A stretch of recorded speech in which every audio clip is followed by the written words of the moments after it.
입니다. 개시 의무 110페이지 개시해야 될 사항이 있는데, 개시해야 될 사항은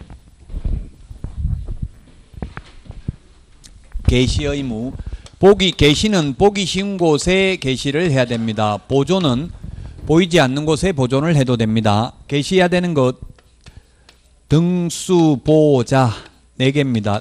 몇 등인지 등수보자. 중개사무소 개설 등록증 원본입니다. 사본이 아니고 원본이고요.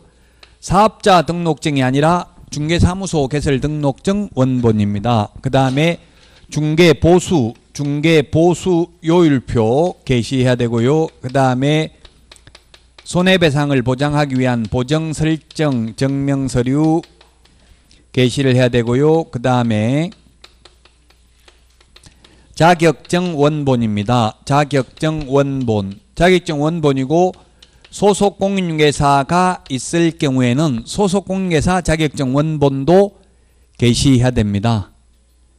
소속 공인중개사 자격증을 이거 개시하지 않았을 때 위반 시 제재는 100만 원 이하의 과태료거든요. 100만 원 이하의 과태료. 그러면 소속 공인중개사 자격증을 개시하지 않았을 경우 소속 공인중개사가 처벌받아요? 아니면 개업공개사가 처벌받아요?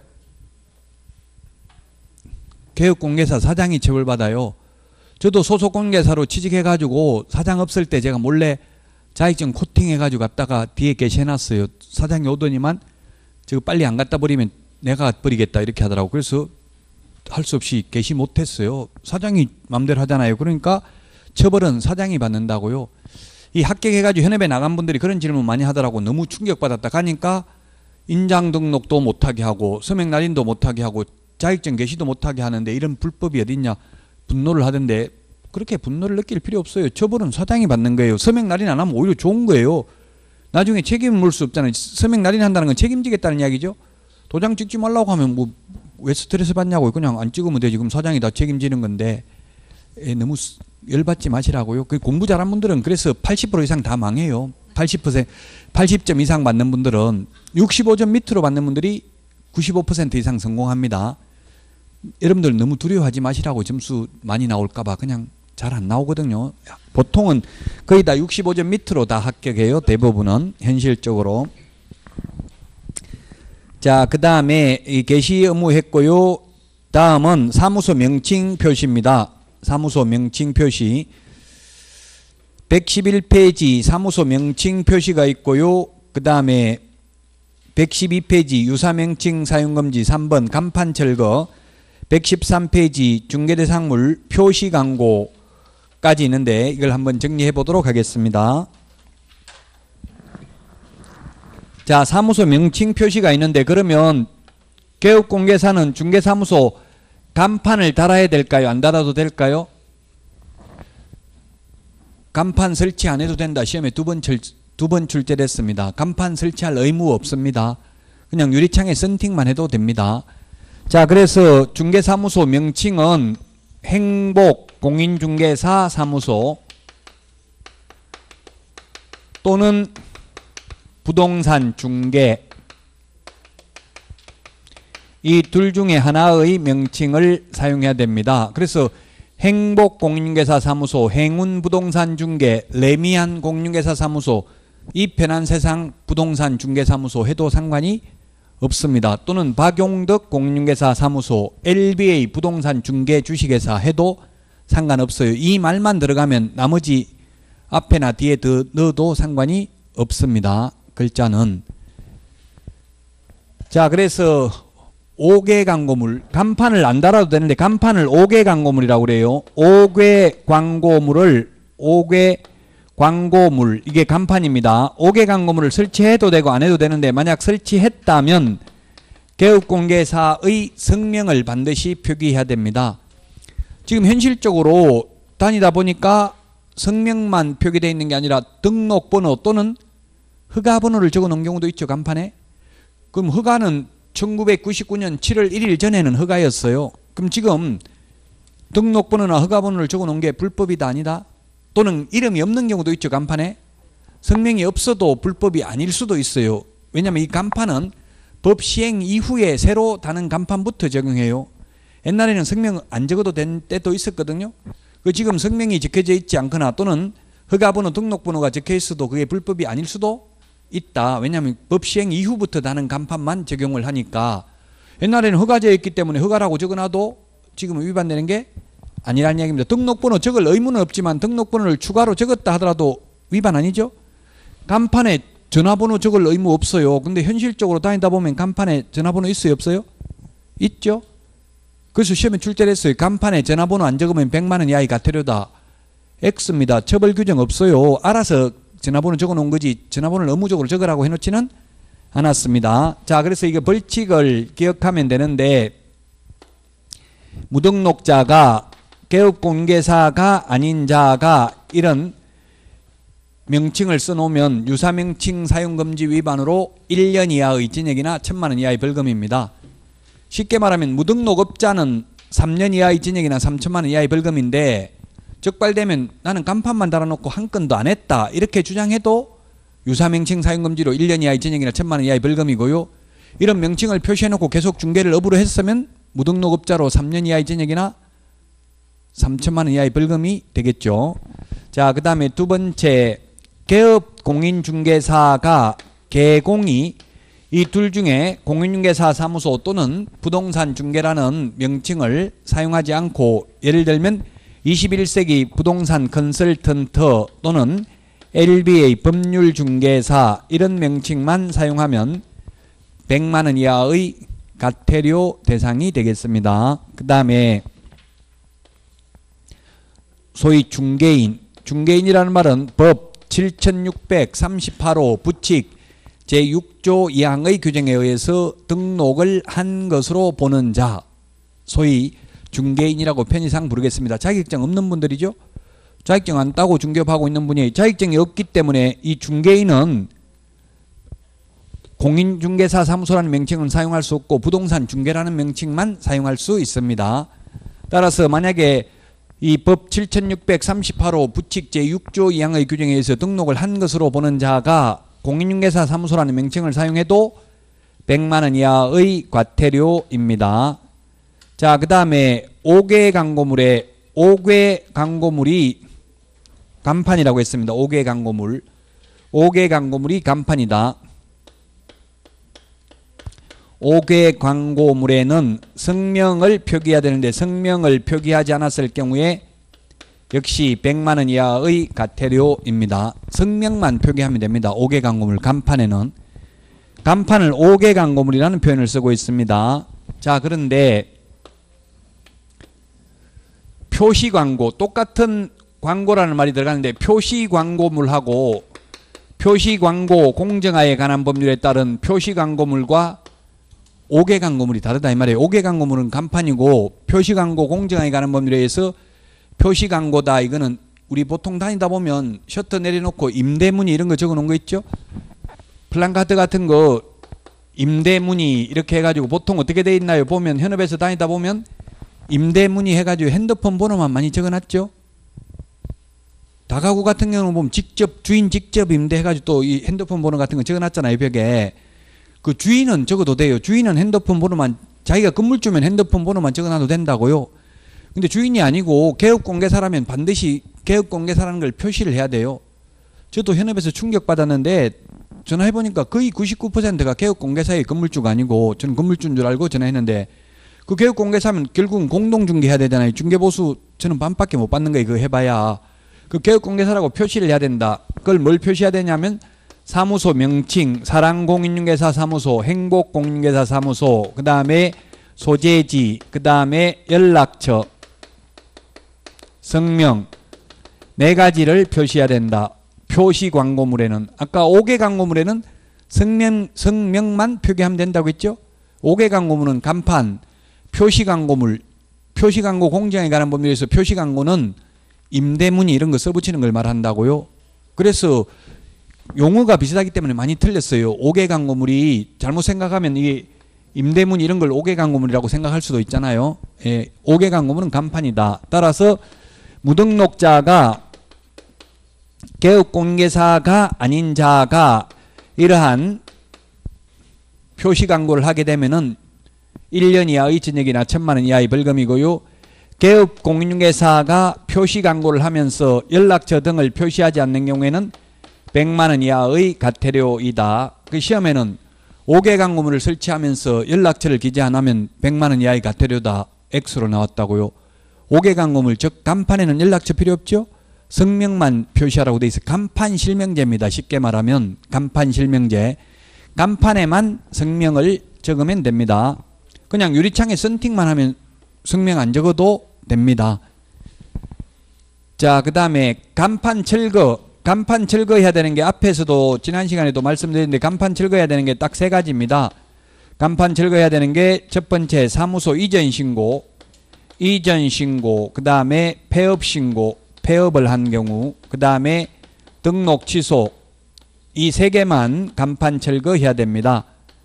그러면 업무 정지나 휴업 신고의 경우는 간판 철거할 필요 없다. 휴업도 6월을 초과할 수 없다고 했잖아요. 업무 정지도 6월을 초과할 수 없거든요. 6개월 정도 문 닫는다고 간판 뗐다 달았다 하면 몇백만 원 들어가요. 그러니까 간판 철거 의무는 요 세 개만 있다. 세 개만 간판 철거를 해야 된다. 자, 간판 철거하지 않는 경우에는 간판 철거는 불법 간판을 달고 있으면 등록관청은 간판 철거 명령을 할 수 있습니다. 그 철거 명령을 따르지 않는 경우에는 행정 대집행법에 의해서 대집행할 수 있습니다. 행정 대집행법. 시험에는 민사집행법에 의해서 대집행할 수 있다. X입니다. 행정 대집행법에 의해서 행정절차법 X. 행정 대집행법에 의해서 대집행을 하고요. 간판 철거하지 않더라도 업무 정지나 과태료 대상은 아닙니다. 단지 비용만 대신 청구할 수 있을 뿐입니다. 자, 그래서 지금 114페이지까지를 다 정리를 했고요. 그러면 113페이지 문제 보도록 하겠습니다. 113페이지는 했고요. 문제가 113이 아니고 115페이지 문제.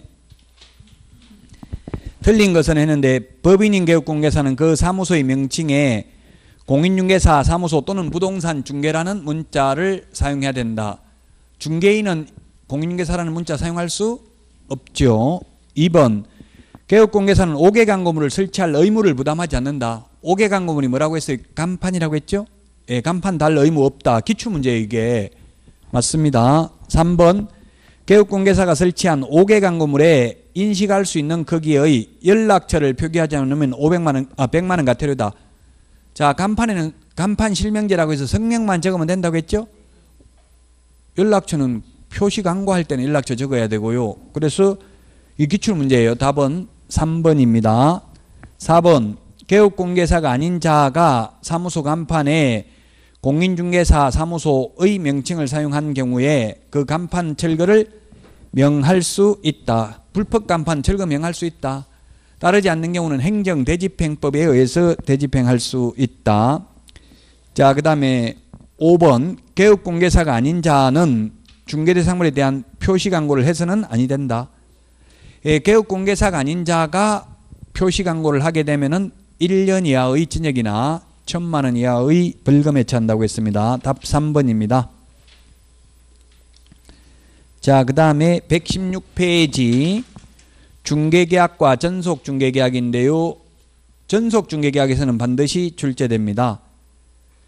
중개계약을 보면은 117페이지 양가로 2번 위에서 한 10번째 줄에 양가로 2번에 보면 일반 중개계약서 필요적 기재사항 중개의뢰인은 중개의뢰 내용을 명확하게 하기 위해서 물가, 수준 4가지 사항을 기재한 일반 중개계약서 작성을 요청할 수 있다. 자, 중개계약하고 거래계약을 혼동하는 경우가 많아요. 중개계약이라는 뭐냐 하면 매도인이 개업공개사에게 우리 집 팔아주세요. 예, 팔아드리겠습니다. 사주세요. 사드리겠습니다. 이렇게 맺는 계약을 중개계약 또는 중개의뢰계약이라고 합니다. 제가 중개업을 근 10년 가까이 해봤지만 한 번도 솔직히 말하면 중개계약서를 작성해 본 적이 없습니다. 우리나라 관행은 중개계약을 어떻게 해요? 아파트 팔러 오면 물건 내놓으러 왔습니다. 이러면 개업공개사 잠깐만요 해가지고 법무사나 은행에서 주는 그 업무 수첩 있어요. 노트 그 매물장, 매물 접수장 거기 꺼내놓고 잠깐만요. 어디에 있는 집 아파트 몇 동입니까? 얼마 받고 싶습니까? 손님 오면 연락드리겠습니다. 연락 전화 주세요. 30초 안에 끝내요. 그렇게 하고 있다고 현실은. 또는 전화로 해가지고 저도 집 팔 때 가기 민망해서 그냥 전화로 내놓은 경우도 많아요. 팔아달라고. 그렇게 하지 문서로 중개계약서 적는 경우가 없잖아요. 현실은. 그래서 일반 사람들한테 중개계약이라고 하면 이게 거래계약으로 생각을 많이 한다고. 거래계약은 뭐예요? 이게 매도인 매수인 간에 맺는 게 이게 매매계약 또는 임대차 계약, 교환계약 이런 게 거래계약입니다. 거래계약 당사자는 매수인 매도인 거래 당사자고 중개계약 당사자는 의뢰인과 개업공개사가 중개계약 당사자입니다. 중개계약을 먼저 체결하고 거래계약을 하죠. 그래서 중개계약을 이때까지는 구두로 말로 주로 했는데 물가, 수준 이 네 가지 사항을 기재한 일반 중개계약서 작성을 의뢰인이 개업공개사에게 요청할 수 있다고요. 이 법을 만든 사람은 문서로 계약서를 적으면 의뢰인이 유리하다고 본 거거든요. 저는 개인적으로 이 중개계약서를 적으면 오히려 개업공개사가 유리해요. 왜냐하면 이 인적사항이 있기 때문에 중개보수 몰래 자기들끼리 구경시키러 데려갔는데 몰래 만나서 계약하면 중개보수 청구하려면 인적사항을 알아야 되잖아요. 근데 우리는 지금 말로만 해가지고 핸드폰 번호만 가지고 소송하기 어렵습니다. 그래서 구두로 하는 것보다 문서로 하면 제가 볼 때는 오히려 개업공개사한테 유리해요. 그런데 우리 국가에서는 의뢰인이 유리한 것으로 보고 이게 의뢰인이 작성을 요청할 수 있다고요. 문서로. 그 필요적 기재사항이 117페이지 물가 수준이라는 말이 암기 프린트 내드린 거 10번에 보면 물가 수준이라고 적어놨어. 10번.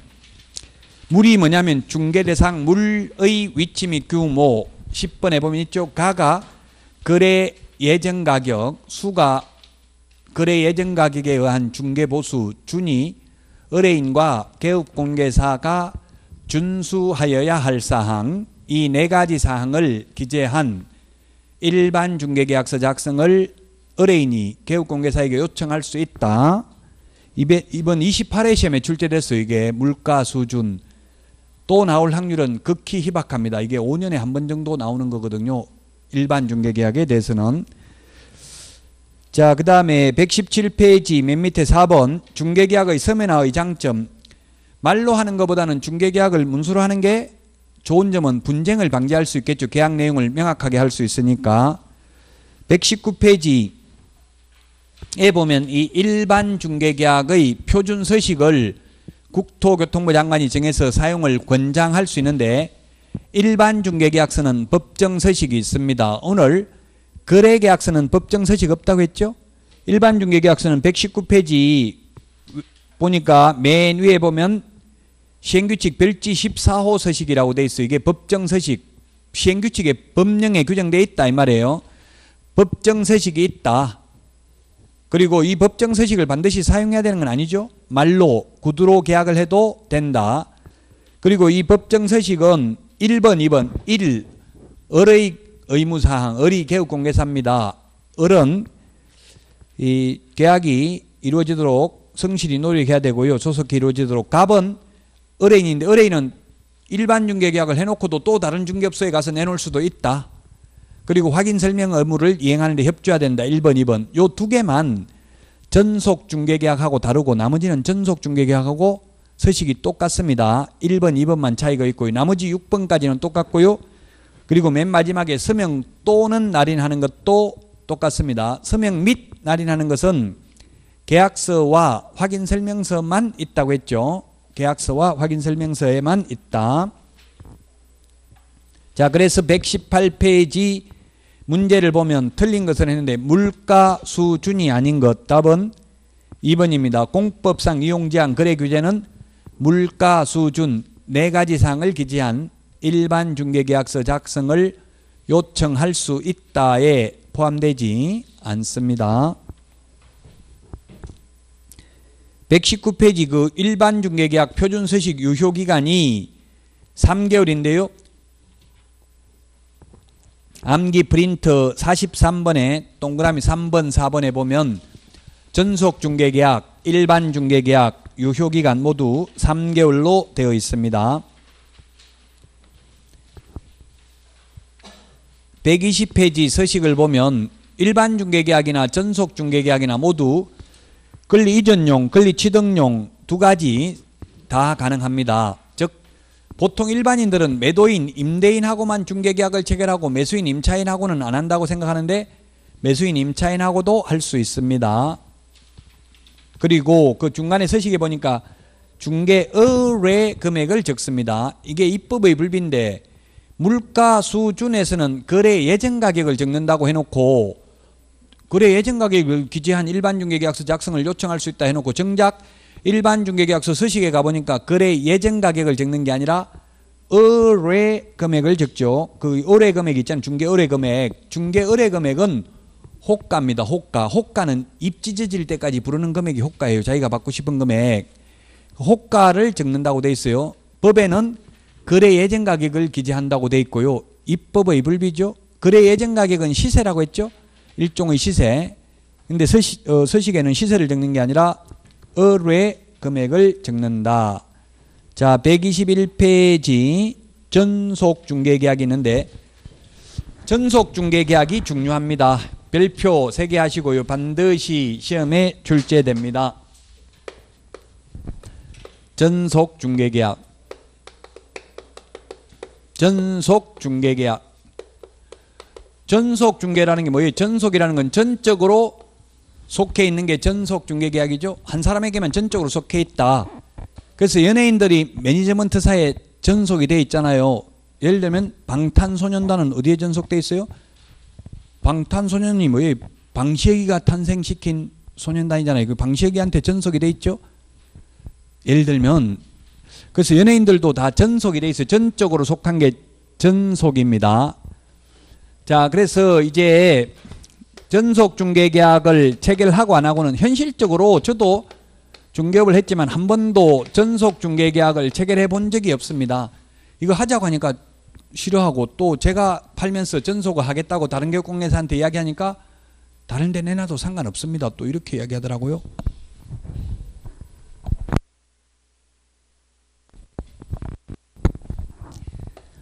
전속 중개계약을 체결하고 안 하고는 임의 규정입니다.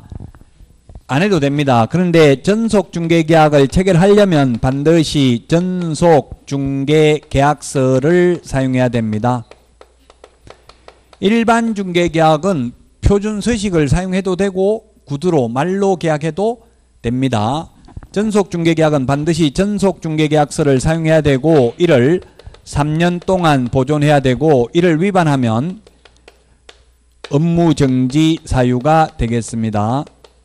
그리고 전속 중개계약을 체결하면 7일 이내에 정보를 공개해야 됩니다. 일반 중개계약은 정보 공개해도 되고 안 해도 되고 자유입니다. 전속 중개계약은 해도 되고 안 해도 되지만 만약 체결했다면 반드시 7일 이내에 정보를 공개해야 되는데 정보 공개는 국토교통부 장관으로부터 지정을 받은 정보망 또는 일간신문에 정보를 공개해야 됩니다. 또는입니다. 미시라고 하면 X입니다. 시험에 정보망과 일간신문에 공개해야 된다. X. 또는입니다. 둘 중에 한 군데 공개하면 된다. 그런데 공개하면 안 되는 게 뭐가 있느냐면 첫 번째 의뢰인이 비공개 요청한 정보 공개하면 안 됩니다. 그리고 의뢰인의 주소, 성명 등 인적 사항에 관한 정보도 공개하면 안 됩니다. 8회 때 강원대학교 문영기 교수께서 출제한 문제가 뭐가 있었냐면 대대로 물려받은 문전 옥답이었는데 부모님이 돌아가시자마자 며느리가 팔라고 내놨어. 임야를 시골에서. 그러니까 며느리가 공개하지 말라고 했는데 신속한 거래계약 체결을 위해서라면 공개할 수도 있다. 이렇게 질문 나왔어요. X죠? 공개하지 말라고 요청한 거는 공개하면 안 된다고요. 요청하지 않는 한 7일 이내에 공개해야 됩니다. 의뢰인의 주소, 성명 등 인적 사항도 공개해서는 아니 됩니다. 공개해야 될 사항이 122페이지 양가로 2번에 있네요. 우리 암기 프린트에는 5번에 있습니다. 암기 프린트에는 5번 이것도 암기해야 됩니다. 정보 공개해야 될 내용. 특상태 조건. 특상태 조건 공금. 이렇게 암기하도록 하겠습니다. 그 부동산을 특정하기 위해서 필요한 사항, 소재지, 면적, 지목 등입니다. 그 다음에 벽면 및 도배 상태, 시설물의 상태, 그 다음에 입지 조건, 그 다음에 권리관계. 이 권리관계 중요합니다. 5번의 권리관계. 5번의 권리관계 다만 밑줄 치십시오. 입지 조건, 환경 조건, 그 다음에 권리관계인데 다만, 권리관계 5번에 다만 밑줄 치시라고요. 다만 거래 당사자의 인적사항, 각 권리자의 주소성명 등 인적사항은 공개하여서는 아니 된다는 걸 주의하시고요. 그 다음에 6번 공법상 이용제한 거래규제, 7번 거래 예정금액, 그리고 공시지가가 있는데 단 이 공시지가는 임대차인 경우에는 공개하지 아니할 수 있다. 5번하고 7번 다만 밑줄 치십시오. 5번은 인적사항은 공개하여서는 아니 된다. 밑줄 치시고 7번 공시지가는 임대차인 경우 공개하지 아니할 수 있다. 특상태 조건 공금, 이 공개해야 될 내용 7개 암기해야 됩니다.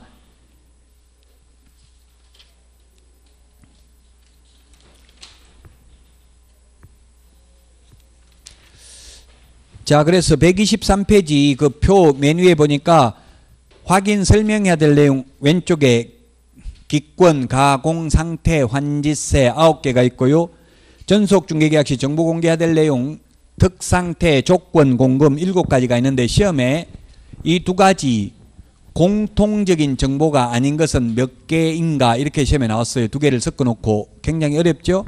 그러면 공통적인 거 아닌 걸 밑줄 치 보겠습니다. 왼쪽 지금 우리 교재 123페이지 표 왼쪽에 동그라미 3번 중개보수 및 실비 금액과 그 산출 내역 밑줄 치시고요. 4번에 토지 이용 계획 밑줄 치시고 9번 취득시 부담할 조세의 종류 및 세율 밑줄 치시고요. 이 밑줄 친 것은 확인 설명만 하는 내용이고 전속 중개계약 시 정보 공개하는 내용은 아니다. 그 다음에 오른쪽에 123페이지 동그라미 7번에 공시지가 밑줄 치십시오. 공시지가는 확인 설명할 사항은 아닙니다. 그러나 정보 공개는 해야 된다. 다만 임대차인 경우는 공개하지 아니할 수 있다. 따라서 123페이지 메뉴에 있는 박스에 확인 설명해야 될 내용 9가지와 전속 중개계약 시 정보 공개해야 될 내용 7가지 공통적인 정보가 아닌 것 4가지 밑줄 쳤죠. 이걸 암기해야 됩니다. 시험에 이런 것들도 출제됐습니다. 뭐 저도 EBS TV에 강의할 때 이해해야 됩니다. 암기 안 해도 됩니다. 이런 식으로 했는데요. 솔직히 말하면 암기해야 돼. 이거 이해만 해가지고 되냐고요. 2차 과목은 기본적으로 암기해야 됩니다. 저도 제 조카가 공부할 때는 암기하라고 했어요. 근데 남한테 이야기할 때는 그냥 이해하면 됩니다. 이렇게 말했는데요. 이해만 해가지고 되지가 않는다고 2차 과목은. 자, 그러면은 서식상 의무를 보겠습니다. 126페이지 126페이지 1, 2, 3 126페이지 전속중개계약서 서식상 의무 1, 2, 3을 저는 3, 4, 5로 하겠습니다. 3, 4, 5 1번부터 5번까지 중에서 반드시 한 문제는 출제된다. 두 문제 나올 수도 있다. 우리 전속중개계약서 서식상은 1, 저는 3번입니다. 을의 의무사항입니다. 을이 누굽니까? 을이 개업공개사입니다. 갑이 의뢰인입니다. 갑을 관계 갑질한다 이런 말 하죠. 의뢰인하고 개업공개사하고 싸우면 무조건 의뢰인이 이깁니다. 그래서 개업공개사가 을입니다. 갑과 을 간에서는 의뢰인과 개업공개사 간에는 을의 의무인데 을은 개업공개사는 첫 번째 전속중개계약을 체결했으면 2주일에 1회 이상 2주일에 1회 이상 업무 처리 상황을 문서로 통지해야 된다.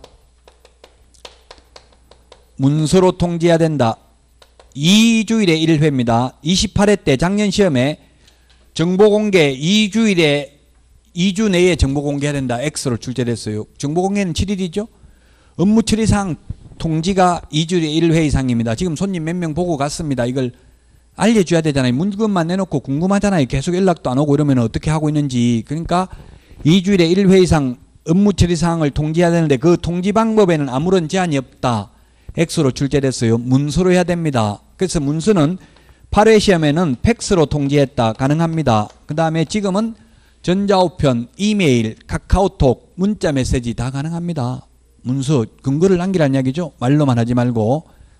문자 메시지보다는 카카오톡이 더 바람직하겠죠. 카카오톡 같은 건 상대방이 보면 막대기가 없어지고 이러면 나중에 증거로 더 사용할 수 있다. 문자 못 봤다 이래버리면 그걸 입증하기가, 문자를 서로 상대방이 그쪽에서 잘 받았습니다. 예, 알겠습니다. 이런 답변이 있으면 괜찮겠지만 아무 말 없으면 나중에 안 봤다 이렇게 할 수도 있겠죠. 그래서 답변을 유도해야 돼요. 뭔가 대답을 하도록 문자로 하려면. 그럼 답변만 받아놓으면 그게 증거가 될 수 있겠죠. 2주일에 1회 이상입니다. 일주일에 2회가 아닙니다. 코미디언 2주일을 생각하면 되겠죠. 2주일에 1회 이상입니다. 자, 그 다음에 7일 이내에 정보 공개해야 됩니다. 7일 이내에 정보를 공개해야 되고 전속 중개 계약을 체결하고 나면 정보를 공개한 때에는 지체 없이 역시 의뢰인에게 문서로 공개한 사실을 통지해야 된다. 자, 그 다음에 7일 이내 정보 공개고요. 28회 때 2주 내에 공개해야 된다. X. 확인 설명 의무를 성실히 이행해야 된다. 일반 중개계약을 체결했을 때는 확인 설명을 안 해도 되고 전속 중개계약을 체결했을 때에만 확인 설명하면 된다. X입니다. 확인 설명은 어떠한 경우에도 생략할 수 없습니다. 확인 설명은 의뢰인의 요청이 없어도 중개보수 받지 않아도 확인 설명은 해야 됩니다. 그러면 일반 중개계약에는 이런 말이 없는데 전속 중개계약에는 서식에 이렇게 적혀져 있기 때문에 여기다 적었을 뿐이에요. 지금 우리 교재 126페이지가 이게 전속 중개계약서 서식상 의무거든요. 거기 교재에는 2번이고 저는 4번을 보면은 갑의 의무입니다. 갑이 누구라고요? 의뢰인입니다. 의뢰인 의무. 자, 갑 매도 의뢰인이 A 개업공개사와 전속을 맺었습니다. 자, 당신한테만 전적으로 맡길 테니까 책임지고 팔아주세요. 전속 중개계약 체결할 테니까 이렇게 했어요. 그런데 이 전속을 맺은 A 개업공개사가 아닌 다른 B 개업공개사에게 의뢰하여 거래한 경우에는 위약금을 중개보수의 50%를 지급합니까? 중개보수의 100%를 위약금으로 지불합니까? 100%죠. 100%. 굳이 퍼센트로 따지면 중개보수에 해당하는 금액이니까 퍼센트로 따지면 100%가 되겠죠. 즉 A가 한 건 하면 100만 원 받기로 되어 있습니다. 그런데 열심히 노력하고 있는데 다른 데 내놔가지고 거래가 이루어졌어요. 그러면 중개보수 100%에 해당하는 100만 원 위약금을 A 개업공개사한테 줘야 된다고요. 갑 의뢰인이. 다음에 개업공개사가 매수인 을을 소개시켰습니다. 소개시켰는데 개업공개사를 배제한 채 다이렉트로 직접 거래를 한 경우에도 역시 중개보수 100%에 해당하는 위약금을 A 개업공개사에게 지불해야 된다. 그래서 여러분들이 현업에 가면 의뢰인들을 철저히 감시해야 돼. 둘이만 붙여놓으면 사고 나요. 계속 따라다녀야 돼. 둘이만 못 붙어있게. 둘이 붙어있으면 그 복비 뭐 몇백만 원 줄 필요 뭐 있냐. 우리끼리 내일 만나서 하자. 예를 들면 이런 식으로 해가지고 배제시키고 개업공개사 배제시키고 둘이 하는 경우 많아요. 그 전속 중개계약을 맺었으면 이게 위약금을 받을 수 있는데 일반 중개계약이면 인적사항도 모르지. 또 계약했는지 안 했는지도 모르고 있는 경우도 많아요. 그래서 실제 받기가 쉽지가 않아요. 현실적으로는. 몰래 의뢰인들끼리 만나서 해버리면. 자, 그 다음에 의뢰인 스스로 발견한 거래 상대방과 직접 계약을 체결한 경우입니다. 3번 스스로 발견한 사람하고 스스로 발견한 이모한테 팔았다, 고모한테 팔았다 이런 경우에는 중개보수의 50% 범위 내에서 개업공개사의 소요된 비용을 지불하되 사회통념상 상당하다고 인정하는 비용만 줍니다. 스스로 발견한 경우에는 위약금이나 중개보수는 한 푼도 못 받아요. 스스로 발견한 경우 위약금 없습니다. 보수도 한 푼 하나도 못 받습니다. 시험에 50%에 해당하는 위약금 받는다 X입니다. 위약금은 없고 스스로 발견한 경우는 비용만 받는다고. 비용. 광고비 들어간 거 있으면 받고요. 뭐 차비 같은 거 비용 들어가는 거 있으면 받을 수 있어요. 근데 그 비용도 무한대로 인정되는 게 아니라 중개보수의 50%까지만 비용을 인정해줘요. 그래서 가령 이 100만 원이라고 했으면 중개보수가 100만 원인데 광고비를 빨리 팔려고 60만 원이나 지출했어요. 전속을 맺은 개업공개사가. 광고비 60만 원 지출해도 이모한테 팔았다 이렇게 해버리면 50만 원밖에 못 받아요. 이 세 개 중에서 가장 적은 금액 하나만 받을 수 있어요. 중개보수의 50%가 50만 원, 비용은 60만 원 들어가도 60만 원 다 못 받는다고요. 50만 원만 받고, 만약 비용을 30만 원 지출했다면 30만 원만 받고, 비용 지출한 게 없다면 위약금이나 중개보수는 한 푼도 못 받는다고. 스스로 발견한 상대방과 거래한 경우에는. 이게 바로 미국 같은 선진국에서는 독점 중개를 하고 있거든요. 독점은 우리나라에는 없는데 미국에는 영연방 국가들, 호주, 뉴질랜드, 영국 이런 거, 캐나다 다 독점 중개더라고요. 이런 나라들은 독점 중개인 경우는 스스로 발견했든 뭐 했든 간에 무조건 계약이 이루어지면 독점을 맺은 개업공개사에게 중개보수를 지급해야 돼요. 우리나라는 독점이 아니고 전속이기 때문에 스스로 발견한 경우에는 위약금도 못 받고 중개보수도 한 푼도 못 받고 단지 들어간 비용만 받을 수 있는데, 그 비용의 한도도 중개보수의 50%까지만 인정해 준다 이 말입니다. 자, 하나 이제 더 하면 끝입니다. 3번. 유효기간이 전속중개계약이든 일반 중개계약의 표준서식이든 모두 원칙 3월 예외 당사자 약정입니다. 예외 당사자 약정이다. 암기 프린트 43번에 3번 4번에 있습니다. 43번. 유효기간 원칙 3월이라는 것. 그리고 이 전속중개계약서 3년 보존한다고 했는데 3년 보존은 암기 프린트 46번에 동그라미 8번에 보면 전속중개계약서 3년 보존, 확인설명서 3년 보존, 거래계약서는 5년 보존이라고 했죠. 이런 숫자들은 다 암기를 해야 됩니다.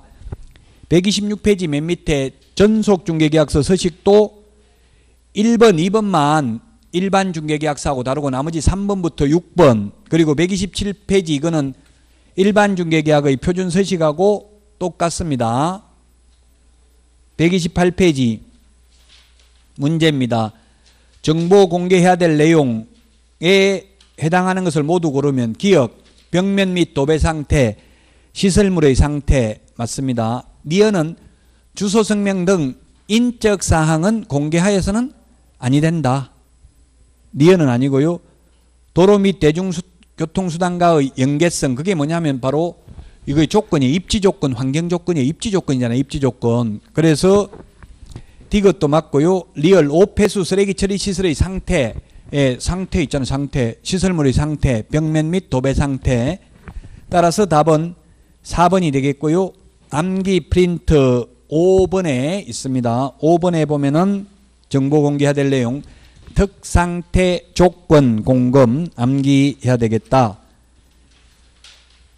그 다음에는 129페이지 부동산 거래 정보망 역시 시험에 한 문제 출제됩니다. 따라서 131페이지 거래정보사업자의 지정 별표 하시고요. 3개. 한 문제 해마다 출제니까 별표 3개입니다. 해마다 나오는 거는. 자, 그러면 부동산 거래 정보망이 뭐냐? 정보망. 먼저 정보망이 뭔지를 보면, 정보망이란 개업 공인중개사 상호 간의 정보를 교환하는 체계입니다. 지금 현재 우리나라의 합법적인 정보망은 딱 하나밖에 없습니다. 한방이라고. 한방은 지금 한국공인중개사 협회에서 운영하는 정보망인데 PC 버전은 정보망이고요. 스마트폰 어플은 일반 국민들도 볼 수 있는 정보망은 아닙니다. 그냥 직거래 사이트처럼 일반 국민들도 들어가 볼 수 있습니다. PC 버전에서 물건 올리는 것은 개업공개사만 할 수 있다고요. 개업공개사 상호간의 정보를 교환하는 체계입니다. 자, 정보망은 A 개업공개사와 B 개업공개사, 개업공개사 상호 간의 정보를 교환하는 체계이다. 매도인이 있고 매수인이 있으면 매도인이 A 개업공개사에게 팔아주세요 하면 A 개업공개사가 빨리 팔려고 매물을 정보망에 올립니다. 여러 사람이 볼 수 있도록. 그럼 다른 개업공개사가 들어가서 그 올린 정보를 볼 수 있겠죠? 컴퓨터 중개사무소에 켜면은 바로 이게 뜨도록 돼 있어요, 화면이. 그러면은 새로 올린 거는 new 해가지고 다 금방 올렸다는 걸 알 수 있어요. 따라서 여러분들이 현업에 가서 한 달 지나도 안 팔린 거 있으면 다음 페이지로 넘어가면 아무도 컴퓨터 다음 페이지까지 보는 사람 없잖아요. 첫 페이지만 주로 보잖아요. 그러니까 새로 매물 올려야 돼. 만약에 한 달 지나도 안 팔렸으면 전화해서 잘 안 나가니까 좀 깎을 수 있으면 깎아가지고 협의를 해가지고 좀 더 싸게 올리든지 해야 되겠죠. 계속 안 팔리고 있으면. 그래서 또 새로 매물을 등록해야 된다고. 새로 고침을 해가지고 새로 올린 것처럼 해야 다른 개업공개사들이 본다 이 말이에요. 매물을. 자, 그러면 B가 A 매수인이 원하는 물건을 찾아냈습니다. 그러면 손님이 있다고 어디다 연락하냐고요. 매도인한테 직접 연락한다. 매물 올린 A 개업공개사한테 연락한다. 손님 있다고, 살 사람 있다고. A 개업공개사한테 연락하죠. 매도인은 연락처가 없어요. 왜냐하면 인적사항은 공개하면 안 된다고 했잖아요. 공개하면 안 되는 이유가 만약 공개해버리면 B 개업공개사가 여기 연락해가 직접 연락해가지고 계약 성사시키고 양쪽 다 중개보수 받아버리면 물건 올린 개업공개사는 중개보수도 한 푼도 못 받을 가능성이 있죠. 그래서 인적사항을 공개 못하도록 하는 거예요. 사생활 보호도 있지만. 그러면 A 개업공개사가 다시 매도인한테 팔 건지 물어보고 판다고 하면 매매계약, 거래계약이 성사되고, 거래계약이 성사되고 나면 A 개업공개사는 거래정보망에 연락을 해가지고 매물 삭제해야 됩니다. 삭제 안 하면 허위정보, 허위매물, 거짓정보 공개되어 있기 때문에 6월 이하의 업무정지 사유에 해당됩니다. 이게 부동산 거래정보망이고 이 정보망을 운영하는 사람을 거래정보사업자라고 합니다. 거래정보사업자가 되려면 지정받아야 되는데 이 지정 절차가 시험에 잘 나옵니다. 지정이라는 말을 쓰는 거는 오직 여기밖에 없습니다. 지정이라는 말을 쓰는 것은. 허가라는 말은 없어요. 공인중개사법에 아예. 지정받는 거 이거 하나밖에 없다. 지정받으려면은 먼저 전기통신사업법에 의한 부가통신사업자로 신고한 자이다. 전기통신사업법에 의하면 과기정통부 장관에게 부가통신사업자로 신고해야 됩니다. 과학기술정보통신부 장관이죠. 옛날에는 박근혜 정부에서는 미래창조과학부였고요. 이명박 정부에서는 방송통신위원회, 노무현 정부 때는 정보통신부였어요. 계속 정권이 바뀔 때마다 부서 이름이 지금 계속 바뀌었어요. 옛날에 미래창조과학부라고 했죠. 지금은 과학기술정보통신부 장관에게 부가통신사업자로 신고한 자 중에서 지정신청을 합니다. 지정신청은 국토교통부 장관에게 지정신청을 합니다. 그러면 지정신청을 받은 국토교통부 장관은 30일 이내에 지정서를 교부합니다. 지정서를 교부받고 나면은 3개월 이내에 운영규정을 제정하여 국토교통부 장관 승인 받아야 됩니다. 그 다음에 지정받은 날로부터 1년 이내에 정보망을 설치 운영해야 됩니다. 그래서 이 1년 3월 30일 숫자 다 중요하고요. 암기 프린트에 다 정리되어 있습니다. 그러면 무조건 지정을 해주는 게 아니라 지정 요건에 맞아야 지정을 해줍니다. 지정 요건은 4가지고요. 지정 신청 서류는 5가지입니다. 지정 요건을 보면 첫 번째, 전국적으로 500명 이상 개업공개사가 이용가입 신청을 해야 되고 2개 이상의 시도에서 각각 30명 이상이 이용가입 신청을 해야 된다. 개업공개사가. 따라서 5 빼기 2는 3이다. 이렇게 숫자 암기를 하시면 되겠습니다. 그 다음에 두 번째, 정보처리기사 1인 이상이 있어야 된다. 기능사, 산업기사 X 1인 대신에 2인 X. 그 다음에 세 번째 공인중개사 1인 이상 있어야 됩니다. 공인중개사 1인 이상인데 28회 시험엔 작년에 개업 공인중개사 1인 이상 X로 출제됐습니다. 1인 대신에 2인 이상 X. 그 다음에 용량과 성능을 갖춘 컴퓨터 설비도 있어야 됩니다. 이 컴퓨터는 회원들 컴퓨터, 즉 회원으로 가입하려는 개업공개사 컴퓨터가 커야 되는 게 아니라 메인 서버, 거래정보망을 운영하려는 거래정보사업자 될 사람 컴퓨터가 일정 규모 이상 용량이 되어야 합니다. 회원들 컴퓨터가 커야 되는 게 아니라 메인 서버, 개업공개사 컴퓨터가 커야 되는 게 아니라 거래정보사업자 될 사람 컴퓨터가 커야 된다. 이 네 가지가 지정요건이고요. 여기에다가 지정신청 서류는 부가통신사업자 신고필증만 통신사업자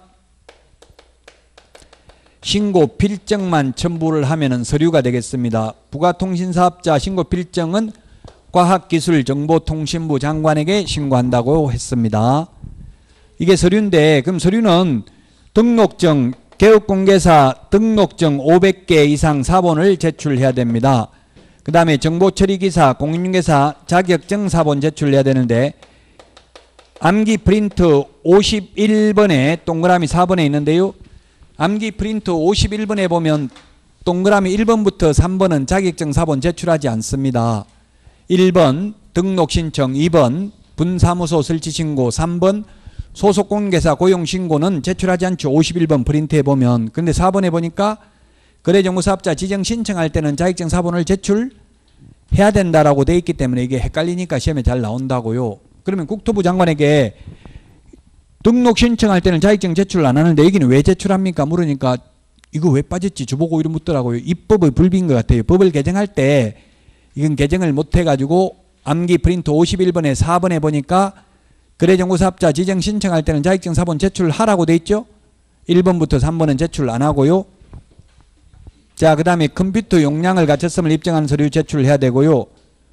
부가통신사업자 신고필증은 과학기술정보통신부 장관에게 신고한다고 했습니다. 자, 이게 핵심 절차고요. 교과서 보고 보충을 하면 131페이지 지정요건 4가지는 암기 프린트 7번에 있고요. 132페이지 지정신청 시 구비서류는 5번 바로 과학기술정보통신부 장관에게 신고한 부가통신사업자 신고필증만 첨부하면 되고요. 양가로 4번 지정서 교부는 두 번째 줄 첫 번째 30일 이내입니다.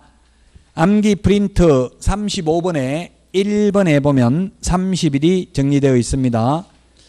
양가로 4번에 그게 지정서에 기재되어야 할 내용 동그라미 1번부터 5번까지 지정번호 및 지정연월일 이거는 X 하십시오. 시험에 한 번도 나온 적이 없습니다. 암기 안 해도 됩니다. 양가로 5번 132페이지 맨 밑에 운영규정 제정하여 제정인데 지정받은 날로부터 3개월 이내입니다. 지정받은 날로부터 3개월 이내는 암기 프린트 43번에 2번에 있습니다. 그 다음에 133페이지 기업 부동산 거래 정보망의 등록 절차 등 운영규정에 들어가야 될 내용 5가지 X 시험에 나온 적 없습니다. 암기할 필요 없다고요? 화이트로 지우지는 마십시오. 그냥 X만 해놓아요. 굳이 암기하지 말라고. 자, 그 다음에 133페이지 양가로 1번 거래정보사업자의 의무, 양가로 2번 개업공개사의 의무가 있는데 둘 다 거짓 정보를 공개하면 안 되는데 암기 프린트 55번에 6번 7번에 있습니다. 55번 암기 프린트 55번에 동그라미 6번 7번에 있는데 동그라미 6번 거래정보사업자가 거짓 정보 공개하면 지정 취소 그게 플러스 1년 이하의 전형이나 1,000만 원 이하의 벌금 1.1 적어 놓으면 됩니다. 6번에 플러스 지정 취소 플러스 1년 이하의 전형이나 1,000만 원 이하의 벌금 거짓 정보 공개한 거래정보사업자는 암기 프린트 55번에 동그라미 7번 개업공개사가 거짓 정보 공개하면 6월 이하의 업무정지라는 말입니다. 우리 교과서 133페이지 밑에 양가로 1번 양가로 2번이 134페이지 표에 보니까 거래정보사업자 지정 절차가 있는데 그 표에 보니까 운영규정 제정 승인에 보니까 그 위에 지정처분하고 똑같이 적혀져 있죠. 중복되어 있는데 지정받은 날로부터 3개월 이내 운영규정 제정 승인 이렇게 고치시면 되겠습니다. 표가 똑같은 말을 두 번 적어놨잖아요. 134페이지 거래정보사업자 지정 취소. 지정 취소는 하여야 한다가 아니라 모두 할 수 있습니다. 지정 취소할 수 있다. 지정 취소할 수 있는 사유 5가지 지정 취소 부, 운, 정, 일, 해 이렇게 암기하도록 하겠습니다. 거짓 부정하는 방법으로 지정받은 경우 거짓 부정하는 방법으로 지정받은 경우는 55번 암기 프린터 3번에 있습니다. 운영규정을 위반하여 정보망을 설치 운영하면 플러스 500만원 이하의 과태료 받을 수도 있고요. 그 다음에 정보 거짓 공개하면 지정 취소할 수 있고 플러스 1년 이하의 징역이나 1000만원 이하의 벌금. 지정받은 날로부터 1년 이내에 정보망을 설치 운영하지 않는 경우 지정 취소할 수 있고요. 사망, 해산의 경우에도 지정을 취소할 수 있다. 지정 취소하려면 청문을 실시해야 되는데 들을 청, 들을 문 청문을 실시해야 되는데 사망, 해산의 경우는 청문할 수가 없습니다. 청문이 뭐냐면 들을 청, 들을 문 듣는 게 청문이거든요. 취소하려면 청문을 해야 되는데 죽고 없는 경우는 청문할 수가 없다.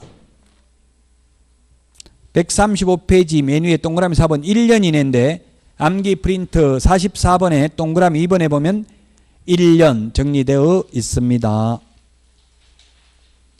135페이지 문제 풀고 쉬었다가 하겠습니다. 틀린 것은 했는데 1번 거래정보사업자가 의뢰받은 내용과 정보를 다르게 공개하면 1년 이하의 징역이나 1000만원 이하의 벌금 플러스 지정을 취소할 수 있고요. 2번 거래정보사업자는 반드시 개업공개사로부터 의뢰받은 정보를 공개해야 된다. 의뢰인으로부터 직접 의뢰받으면 안 된다. 맞고요. 3번 지정받은 날로부터 1년 이내에 정보망을 설치 운영하지 않는 경우에는 지정 취소하여야 한다가 아니라 할 수 있습니다. 3번이 틀렸네요. 4번 3개월 이내 운영규정 제정하여 승인받아야 된다. 암기 프린트 43번에 있습니다. 5번은 거래가 완성되면 지체 없이 거래정보사업자에게 통보해야 되고 통보 안 하면 허위매물 공개니까 개업공개사 6월 이하의 업무정지가 되겠습니다. 따라서 답 3번입니다. 여기까지 하고 쉬었다가 136페이지 손해배상 책임에 대해서 보도록 하겠습니다.